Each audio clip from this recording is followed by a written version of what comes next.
Imagina que comienzas a ver un video y desde el primer minuto sabes que vas a entrar en un misterio que ha fascinado a generaciones. Porque esta es la historia de una familia inmigrante, de un incendio ocurrido en plena Navidad y de 5 niños que oficialmente murieron en las llamas, pero que para muchos nunca llegaron a estar allí.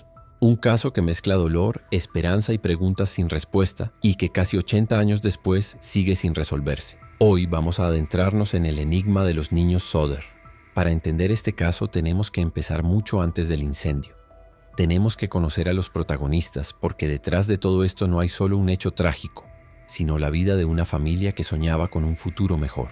George Sodder, cuyo nombre real al nacer fue Giorgio Sodu, nació en 1895 en la región de Tula, en Cerdeña, Italia. Como muchos jóvenes de esa época, creció en medio de carencias y de un contexto político complejo. Italia, a finales del siglo XIX y principios del XX, no era un país estable. Había tensiones sociales, pobreza, y para muchas familias, el sueño de emigrar a América representaba una salida. George era un muchacho con carácter fuerte, decidido y trabajador. Se decía que desde niño tenía una personalidad marcada por la terquedad, pero también por una ética de trabajo incansable. Nunca habló demasiado de su infancia en Italia, lo cual resultaba curioso, como si hubiese querido cerrar esa etapa de su vida y empezar de cero al llegar a Estados Unidos. Cuando George llegó a Norteamérica a los 13 años, lo hizo sin su familia. Era apenas un adolescente en un país nuevo, sin hablar inglés y sin conocer a nadie. Como tantos inmigrantes italianos, buscó trabajo en lo que fuera posible. Pasó sus primeros años desempeñando labores pesadas, sobre todo en el ferrocarril, en las minas y en cualquier oficio que le permitiera sobrevivir. Con el tiempo, logró establecerse en el estado de Virginia Occidental, donde había una fuerte presencia de inmigrantes europeos que se dedicaban principalmente a la minería del carbón. Con los años, George fue construyendo una vida más estable. Se convirtió en un hombre práctico, determinado y con ideas muy claras. Tenía opiniones firmes, en especial sobre temas políticos. Aunque había huido de Italia, nunca dejó de estar al tanto de lo que pasaba allá, y eso marcaría parte del trasfondo de este caso. George odiaba a Benito Mussolini, el dictador que gobernaba Italia en ese tiempo, y lo criticaba abiertamente. Esto, como veremos más adelante, le generaría roces con algunos inmigrantes italianos de su comunidad que sí apoyaban al régimen. Fue en Virginia Occidental donde George conoció a la mujer con la que compartiría el resto de su vida, Jenny Cipriani. Ella también provenía de una familia italiana. Había nacido en el seno de inmigrantes que habían llegado a América buscando mejores oportunidades. Jenny era descrita como una mujer dulce, tranquila, devota de su familia y con una gran capacidad de sacrificio. Mientras George representaba el carácter fuerte y terco, Jenny equilibraba la balanza con su paciencia y su sentido maternal. La pareja se casó y pronto comenzó a formar una familia. No se trataba de una familia pequeña. Los Sodder llegarían a tener 10 hijos. Y aquí es importante detenernos, porque cada uno de ellos tenía una personalidad distinta, y conocerlos nos ayuda a entender el impacto de lo que ocurrió después. El mayor era John, nacido en 1923. Era serio, responsable y el primero en asumir el papel de apoyo a su padre en el trabajo. Luego seguía Joseph, al que todos llamaban Joe, nacido en 1925, quien era mucho más relajado, más social y con un sentido del humor que lo hacía destacar entre sus hermanos. Después estaba Marion, nacida en 1928, la hija mayor, que desde muy joven asumió un rol de segunda madre para sus hermanos menores. George y Jenny siguieron agrandando la familia. George Jr., nacido en 1929, era un chico inquieto y con energía, siempre en movimiento. Luego llegó Maurice, en 1931, de carácter alegre y trabajador.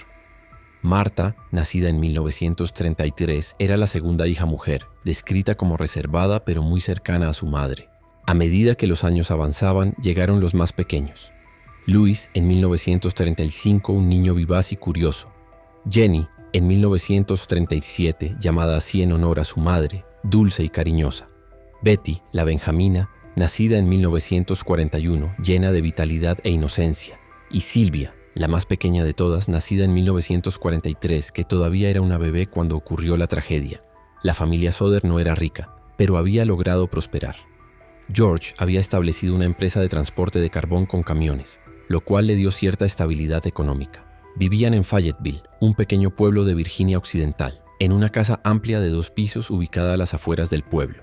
Para muchos, los Sodder eran un ejemplo de lo que significaba el sueño americano. Inmigrantes que con trabajo duro habían levantado un hogar y construido una vida estable. Aún así, no todo era fácil. George seguía siendo un hombre de carácter fuerte y de opiniones firmes, lo que a veces lo metía en discusiones con otros miembros de la comunidad. Su rechazo a Mussolini y su postura política lo convirtieron en alguien respetado por algunos, pero también en blanco de críticas por parte de otros inmigrantes italianos que lo consideraban demasiado radical. Jenny, en cambio, se concentraba en la crianza de sus hijos. Era una madre protectora, amorosa y profundamente entregada a su familia. Su vida giraba en torno al cuidado de la casa, a mantener la unión familiar y a asegurar que cada uno de sus hijos creciera en un ambiente cálido y seguro. Así era la vida de los Soder en la víspera de la Navidad de 1945. Una familia unida, trabajadora, con 10 hijos de diferentes edades, que celebraba con ilusión las fiestas navideñas, sin saber que en cuestión de horas todo cambiaría para siempre. La víspera de Navidad de 1945 comenzó como tantas otras en la casa de los Soder. Era un invierno frío en Fayetteville, con la nieve cubriendo los alrededores y el olor a leña en el aire. Dentro de la casa, el ambiente era cálido y alegre. Jenny había preparado comida navideña, los niños estaban emocionados con los regalos y la familia disfrutaba de la tranquilidad de estar juntos. Aquella tarde del 24 de diciembre, Marion, la hija mayor, había llegado a casa después de pasar el día trabajando en una tienda local. Había traído consigo regalos especiales para sus hermanos pequeños, juguetes nuevos que desataron una emoción enorme. Los más chicos, como Louis, Jenny y Betty, estaban encantados y suplicaban quedarse despiertos hasta tarde para jugar con sus nuevos tesoros. George y Jenny eran estrictos con las rutinas, pero esa noche hicieron una excepción. Después de todo era Navidad y la casa estaba llena de espíritu festivo. Alrededor de las 10 de la noche, George y 2 de sus hijos mayores, John y George Jr., se retiraron a descansar. Había sido un día largo y estaban cansados. Jenny, por su parte, también subió a su habitación con la pequeña Sylvia, la bebé de apenas 2 años, a quien acostó en su cuna antes de disponerse a dormir. Los 5 hijos medianos, Maurice, Martha, Louis, Jenny y Betty, permanecieron en el salón de la planta baja, jugando con los juguetes que Marion les había traído. Marion se quedó con ellos un rato, pero luego se fue a dormir, dejando que los más pequeños disfrutaran de su Navidad un poco más. Pasada la medianoche, alrededor de las 12:30, Jenny fue despertada por el timbre del teléfono. La casa estaba en silencio y aquel sonido la desconcertó. Decidió levantarse y contestar. Al otro lado de la línea, una voz femenina desconocida preguntó por alguien que Jenny no conocía. Era una llamada extraña, y lo más raro fue que la mujer rió de manera nerviosa antes de colgar. Intrigada y un poco confundida, Jenny regresó a la cama, pero en el trayecto notó algo extraño. La sala seguía iluminada y las cortinas no estaban corridas, lo cual no era habitual. Asomándose vio a los 5 niños aún despiertos, jugando y disfrutando de sus juguetes. Supuso que pronto subirían a dormir y no los regañó. Simplemente cerró las cortinas, apagó las luces y volvió a su habitación. Cerca de la 1 de la mañana Jenny volvió a despertarse. Esta vez no fue por el teléfono, sino por un ruido fuerte que provenía del techo. Era como si algo hubiese golpeado contra la casa, rodando por el tejado y luego cayendo al suelo. En ese momento no le dio mayor importancia, pensó que quizá era un objeto arrastrado por el viento y se volvió a dormir. 1 hora más tarde, poco después de la 1:30, Jenny abrió los ojos de nuevo, pero esta vez por una sensación distinta. Olía humo. Se levantó de inmediato y al bajar las escaleras descubrió que el despacho de George, donde él llevaba sus cuentas y papeles de trabajo, estaba envuelto en llamas. El fuego crecía con rapidez, alimentado por los materiales de la oficina. Jenny reaccionó al instante. Gritó el nombre de su esposo y de sus hijos, despertando a quienes dormían en la planta alta. George, Marion, Sylvia, John y George Jr. lograron salir rápidamente de la casa, pero los 5 pequeños que habían quedado jugando en el salón, Maurice, Martha, Louis, Jenny y Betty, no aparecían. El incendio avanzaba con una rapidez devastadora. Las llamas trepaban por las paredes de madera y el calor hacía imposible regresar al interior. George y sus hijos mayores intentaron todo lo que estaba a su alcance para rescatar a los niños atrapados. Primero corrieron hacia la escalera externa que daba acceso al segundo piso, pero descubrieron que de manera inexplicable no estaba en su lugar. George guardaba siempre esa escalera al lado de la casa, lista para emergencias, pero esa noche había desaparecido. Desesperado, George corrió hacia sus camiones de transporte, estacionados cerca de la casa. Su plan era subir a uno de ellos, acercarlo al muro y usarlo como apoyo para escalar hasta las ventanas del piso superior. pero cuando intentó encender el primero, el motor no respondió. Lo mismo ocurrió con el segundo. Lo extraño era que ambos vehículos habían funcionado perfectamente el día anterior.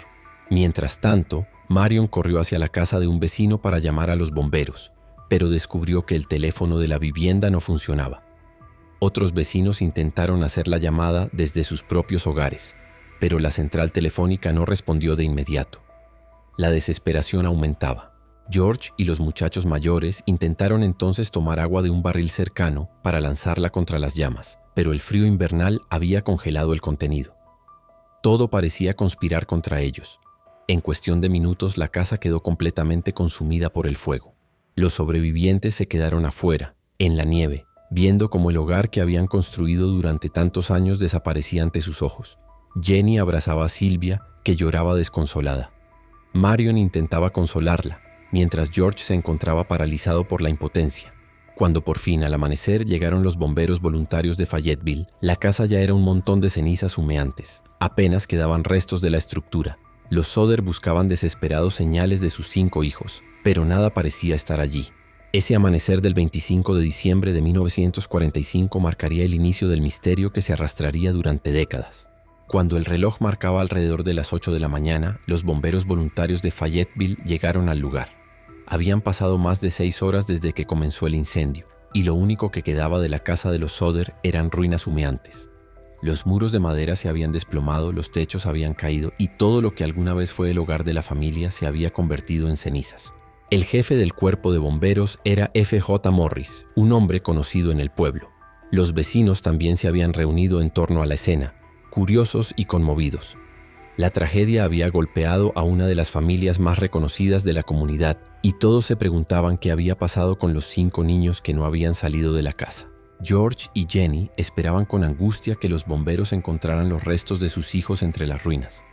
Sin embargo, lo que ocurrió fue aún más extraño. Tras remover las cenizas, los bomberos no encontraron cuerpos. Nada. El jefe Morris explicó que el fuego había sido tan intenso y tan largo que los restos de los niños se habrían reducido a cenizas por completo. Según él, no era raro que en incendios así no quedaran rastros de los huesos. Esa fue la primera conclusión oficial.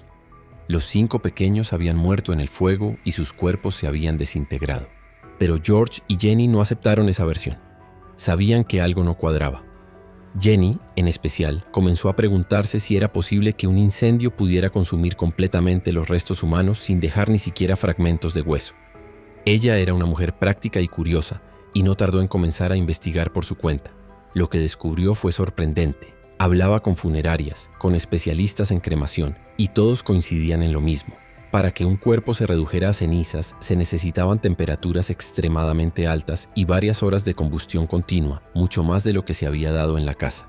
Incluso en casos de incendios intensos, siempre quedaban fragmentos de huesos, dientes o estructuras resistentes. Pero en la casa de los Soder no había nada. Ni un diente, ni un hueso, ni siquiera un pequeño rastro de que los niños hubieran estado allí. Lo único que se encontró entre las cenizas fue un puñado de pequeños objetos personales. Unas monedas, partes de un electrodoméstico, restos de algunos muebles metálicos. Todo eso había resistido al fuego. Entonces, ¿cómo era posible que 5 cuerpos humanos hubieran desaparecido por completo sin dejar rastro, mientras otros objetos sí habían sobrevivido? La explicación de los bomberos parecía demasiado simple, como si quisieran cerrar el caso rápidamente. Para George, aquello no era aceptable. Él conocía su casa, sabía dónde habían estado sus hijos y estaba convencido de que algo extraño había sucedido. El ambiente se volvió aún más tenso cuando pocos días después el forense del condado emitió un certificado oficial en el que declaraba que la causa de la muerte de los 5 niños había sido el incendio, aunque curiosamente no había pruebas físicas de ello. Según el documento, la causa era asfixia por el fuego. La rapidez con la que se llegó a esa conclusión dejó a los Soder con una sensación amarga. No solo habían perdido a sus hijos, sino que además sentían que las autoridades no estaban investigando con seriedad. El entierro simbólico de los niños se llevó a cabo pocos días después, sin cuerpos en los ataúdes. Fue una ceremonia dolorosa y desconcertante. Jenny apenas podía aceptar la idea de despedirse de sus hijos sin tener la certeza de que realmente habían muerto. George, en cambio, parecía más enfadado que devastado. Para él, todo aquello tenía que tener otra explicación. Mientras tanto, algunos vecinos comenzaban a recordar detalles extraños de la noche del incendio. Una mujer del pueblo declaró haber visto luces extrañas en el cielo poco antes de la tragedia. Otro vecino aseguró haber visto a alguien merodeando cerca de la casa en días anteriores. Pequeños testimonios que parecían no tener importancia, pero que sumados empezaban a despertar la sospecha de que lo ocurrido no había sido simplemente un accidente. Para George y Jenny, lo que al principio había parecido una tragedia se estaba convirtiendo en un misterio. Y con el paso de los días, las inconsistencias comenzaron a multiplicarse. Con el paso de los días, la familia Soder comenzó a notar que había demasiadas cosas que no cuadraban en la historia oficial. Lo que al principio fue dolor y desconcierto, pronto se transformó en sospecha. Y es que había demasiados elementos que parecían indicar que lo ocurrido aquella noche de Navidad no había sido un accidente común. Lo primero era la escalera. George tenía una escalera de mano que siempre guardaba a un lado de la casa. Era parte de su rutina. La usaba constantemente para reparaciones y sabía exactamente dónde estaba cada noche. Pero en la madrugada del incendio, cuando quiso utilizarla para rescatar a sus hijos, la escalera no estaba allí. Había desaparecido. Días después sería encontrada a varios metros de la casa en un barranco cercano, como si alguien la hubiera movido deliberadamente. Luego estaban los camiones. George había planeado utilizarlos para acercarse a las ventanas del segundo piso y entrar por ahí. Ambos habían funcionado perfectamente el día anterior, pero esa noche ninguno encendió. Era como si algo hubiera ocurrido de manera intencional para inutilizarlos. George estaba convencido de que no se trataba de una simple coincidencia. También estaban los cables eléctricos. En un inicio se dijo que el incendio se había originado por un problema eléctrico. Sin embargo, George había realizado una revisión de la instalación poco antes y todo funcionaba de manera correcta. Y aquí aparece un testimonio crucial. Un inspector local declaró haber visto que los cables externos de la casa habían sido cortados, no quemados. Si esto era cierto, significaba que alguien había manipulado el sistema eléctrico de manera deliberada. Jenny, por su parte, no podía quitarse de la cabeza dos sucesos de esa noche. El primero, la llamada telefónica que había recibido pasada la medianoche, con aquella voz femenina extraña que se rió antes de colgar. El segundo, el ruido que escuchó en el techo, como un objeto golpeando y luego rodando hasta caer. Para ella, ambos eventos estaban relacionados con lo ocurrido. Con el tiempo, la sospecha de Jenny se vería reforzada por un hallazgo. Meses después del incendio, mientras revisaba el terreno, encontró un objeto extraño en el suelo, cerca de donde había escuchado aquel golpe en la madrugada. Era una especie de granada de piña pequeña, un artefacto similar a los que se usaban en el ejército como bombas de mano incendiarias. Aquello la dejó helada. ¿Había sido ese el objeto que escuchó caer sobre el techo aquella noche? Pero no todo se reducía a lo que ocurrió dentro de la propiedad. Varios vecinos relataron cosas inquietantes. Una mujer dijo haber visto a un hombre merodeando por la carretera cercana con un bloque metálico en las manos, justo la noche del incendio. Otra persona aseguró haber visto a algunos de los niños dentro de un automóvil que se alejaba del lugar mientras la casa ardía. Aunque estas declaraciones nunca fueron confirmadas oficialmente, empezaron a alimentar la idea de que algo más siniestro estaba detrás de lo ocurrido. Otro detalle extraño fue la actitud de los bomberos.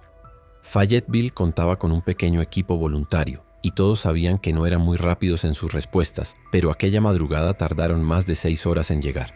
Cuando lo hicieron, la casa ya estaba destruida. No se sabe si fue por falta de organización, por problemas en la central telefónica o por negligencia, pero lo cierto es que el tiempo perdido fue crucial. Y si los bomberos habían llegado tarde, su investigación fue aún más decepcionante. Apenas hicieron un par de revisiones superficiales, no tomaron muestras ni hicieron un análisis serio de los restos. Declararon que los niños habían muerto en el incendio y cerraron el caso en cuestión de horas. George y Jenny se sintieron desamparados. Para ellos, las piezas del rompecabezas no encajaban.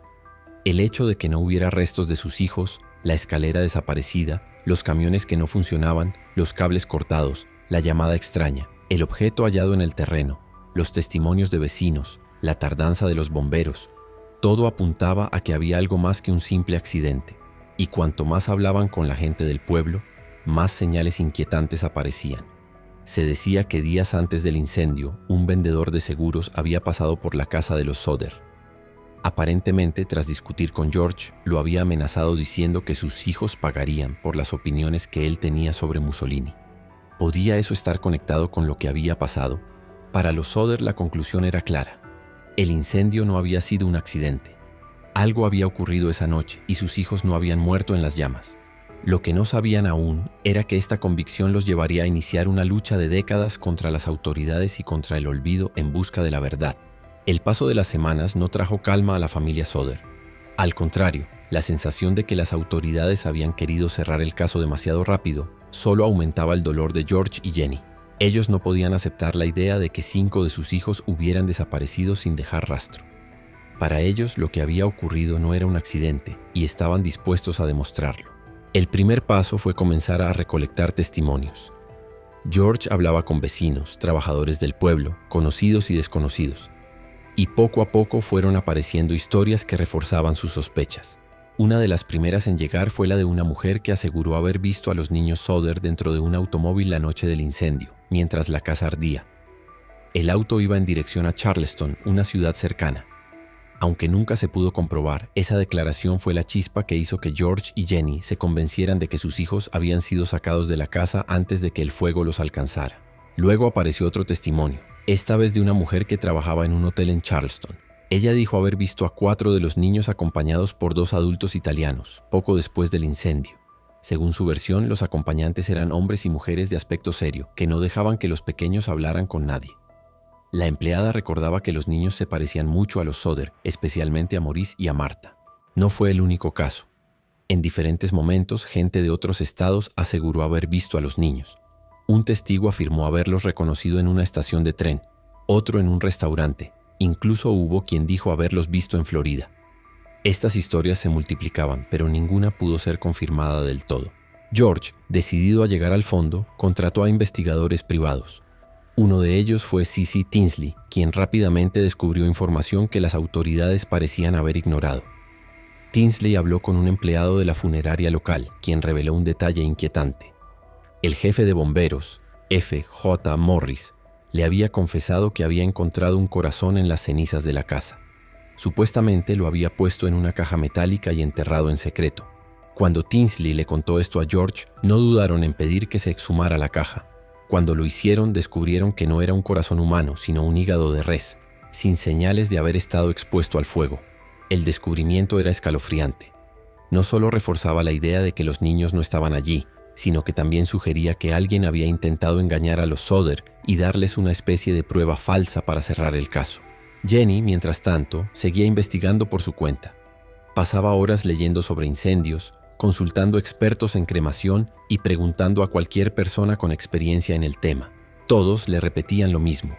5 cuerpos no podían desaparecer por completo en un incendio doméstico. El fuego de la casa de los Soder había durado unas pocas horas, y en esas condiciones siempre deberían haber quedado restos óseos. La lucha de los Soder no se detuvo ahí. En 1947, 2 años después del incendio, decidieron enviar cartas al FBI. En ellas pedían ayuda para reabrir la investigación, convencidos de que sus hijos habían sido secuestrados. El propio Edgar Hoover, director del FBI, respondió con una carta en la que reconocía el interés del caso, pero dijo que la oficina no podía intervenir a menos que se demostrara un crimen federal. Como no había pruebas concretas, el FBI se declaró sin jurisdicción. Aún así, Hoover dejó la puerta entreabierta y llegó a escribir que, si las autoridades locales pedían apoyo, el FBI estaría dispuesto a ayudar. Pero cuando George y Jenny llevaron esta propuesta al sheriff de Fayetteville y al fiscal del condado, ambos se negaron a solicitar la colaboración del buró. Para la familia fue un golpe durísimo. Parecía que cada vez que se acercaban a una posible solución, las puertas se cerraban. Frustrados pero no vencidos, los Soder decidieron tomar un camino aún más público. Colocaron una enorme cartelera en la carretera que atravesaba Fayetteville. En ella pusieron las fotos de sus 5 hijos desaparecidos y ofrecieron una recompensa a quien diera información sobre su paradero. Esa cartelera, que se convirtió en un símbolo del caso, estuvo allí durante casi 40 años, recordándole a todo el que pasaba por el pueblo que el misterio seguía vivo. El impacto fue inmediato. La prensa comenzó a interesarse por la historia. Los periódicos locales publicaban artículos sobre las supuestas apariciones de los niños, y con el tiempo, medios de todo Estados Unidos empezaron a cubrir el caso. El misterio de los Soder se transformó en un enigma nacional, y la pregunta se repetía en todas partes. ¿Murieron realmente los niños en el incendio o fueron secuestrados esa noche? Lo que nadie podía negar era que George y Jenny estaban dispuestos a todo. No descansaban, no se rendían. Dedicaban sus días y sus noches a seguir cada pista, a responder cada carta, a hablar con cualquiera que pudiera tener información. Mientras tanto, los rumores crecían, y con ellos también lo hacía la lista de inconsistencias y posibles sospechosos. Con el paso de los años, el misterio de los Sodder dejó de ser un caso local para convertirse en una historia discutida en todo Estados Unidos. Y como suele ocurrir en casos con tantas preguntas sin respuesta, las teorías comenzaron a multiplicarse. Algunas buscaban una explicación sencilla, mientras que otras se adentraban en conspiraciones más oscuras. Vamos a repasar las principales. La versión más oficial fue siempre que los niños murieron en el incendio, aunque nunca se encontraran restos. Los defensores de esta idea explicaban que el calor, sumado a la fragilidad de los huesos infantiles, pudo haberlos destruido casi por completo. Además, algunos sugerían que en medio del caos y la desesperación, los testimonios de supuestas apariciones posteriores eran solo confusiones o recuerdos distorsionados. Pero esta teoría tiene un punto débil enorme. Expertos en cremación aseguraban que incluso en hornos a temperaturas altísimas siempre quedan fragmentos óseos. Para los Sodder, esa explicación nunca fue suficiente. Otra hipótesis muy fuerte es que los niños fueron sacados de la casa antes de que el fuego los alcanzara. Las múltiples declaraciones de personas que afirmaban haber visto a los pequeños después del incendio reforzaban esta idea. Según esta teoría, el incendio no habría sido un accidente, sino un montaje para encubrir la desaparición. La escalera retirada, los cables cortados y el camión que misteriosamente no arrancaba parecían piezas de un plan bien preparado para impedir que George pudiera salvar a sus hijos. Otra de las teorías más difundidas conecta el caso con la mafia italiana y con la postura política de George Sodder. George había sido muy crítico con Benito Mussolini, llegando a discutir públicamente con otros inmigrantes italianos en Fayetteville que sí apoyaban al dictador. Algunos vecinos lo veían como alguien demasiado frontal y en más de una ocasión había recibido comentarios amenazantes. De acuerdo con esta teoría, el secuestro de los niños fue una especie de venganza. Los autores habrían buscado castigar a George de la forma más cruel posible, quitándole a sus hijos. El incendio habría sido la cortina de humo para desviar la atención. Los rumores iban más allá. Algunos aseguraban que los niños habían sido llevados a Italia, otros que habían sido entregados a familias relacionadas con la mafia en Estados Unidos. Nada de esto se comprobó, pero durante décadas fue una de las hipótesis más repetidas. Otra versión sugiere que alguien cercano a la familia había intentado extorsionar a George antes del incendio. Según algunos relatos, un hombre desconocido le había ofrecido venderle un seguro de vida poco tiempo antes, y cuando George se negó, le advirtió que su casa iba a arder y sus hijos pagarían las consecuencias. ¿Podría el incendio y la desaparición haber sido el cumplimiento de esa amenaza? Para quienes creen en esta teoría, la conexión es demasiado directa como para ser casualidad. Existe también una hipótesis menos violenta, que los niños no murieron, sino que fueron entregados a otra familia, quizá por algún conflicto o acuerdo extraño que nunca salió a la luz. Algunos testigos afirmaron haber visto a los niños con adultos protectores, lo que alimentó la idea de que no estaban cautivos, sino viviendo bajo nuevas identidades. Décadas después, la familia recibió una fotografía misteriosa de un joven que, según Jenny, se parecía demasiado a su hijo Louis. La foto llegó sin remitente, solo con una nota críptica, lo que reavivó la esperanza de que los niños hubieran sobrevivido.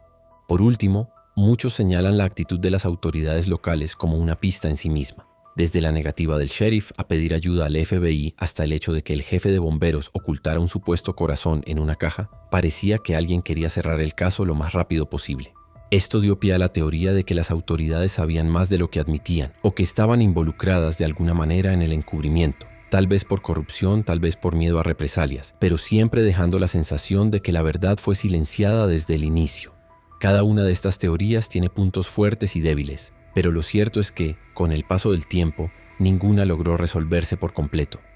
Lo único seguro era que George y Jenny Sodder nunca dejaron de buscar a sus hijos, y con cada pista, cada carta y cada testimonio mantenían viva la esperanza de encontrarlos. Tras el incendio y las investigaciones iniciales, George y Jenny Sodder quedaron con un vacío imposible de llenar.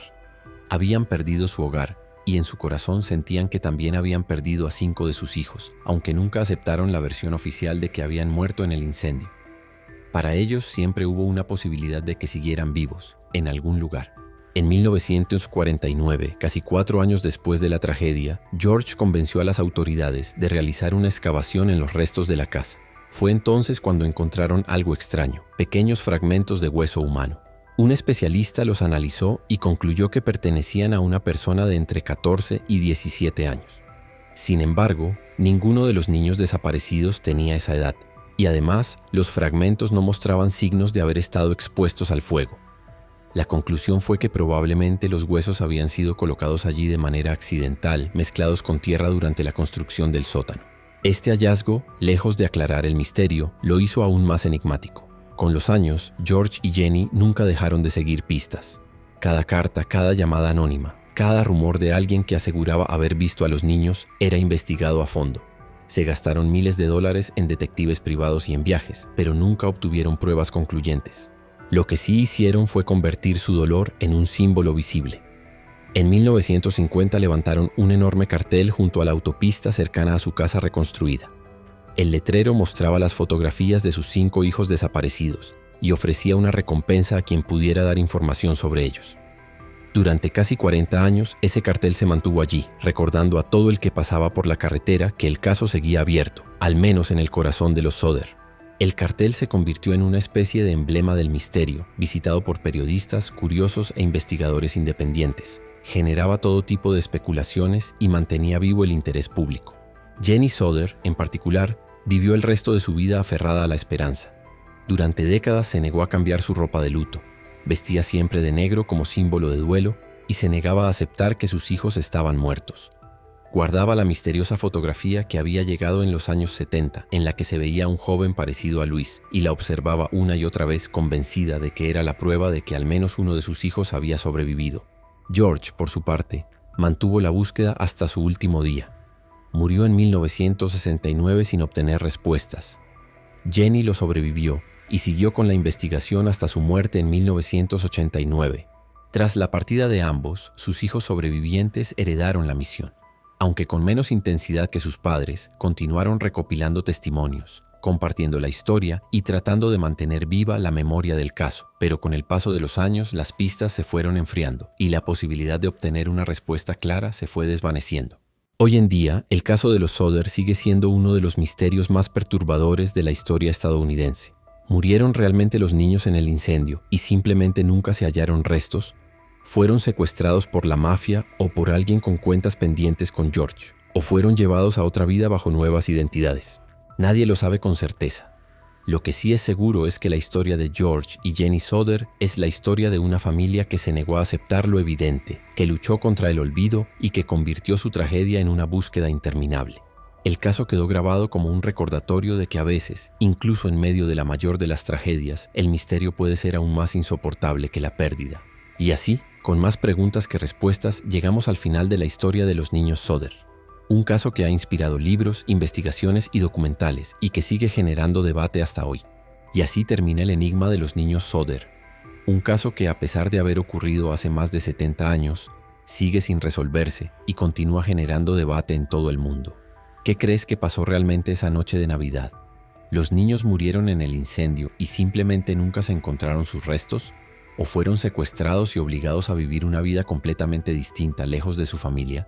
Me encantaría leer tu opinión en los comentarios, porque este es un caso en el que cada detalle, cada pista y cada teoría cuenta. Si te gustó este video y quieres seguir descubriendo más misterios y casos reales como este, te invito a suscribirte al canal y activar la campanita para no perderte los próximos episodios.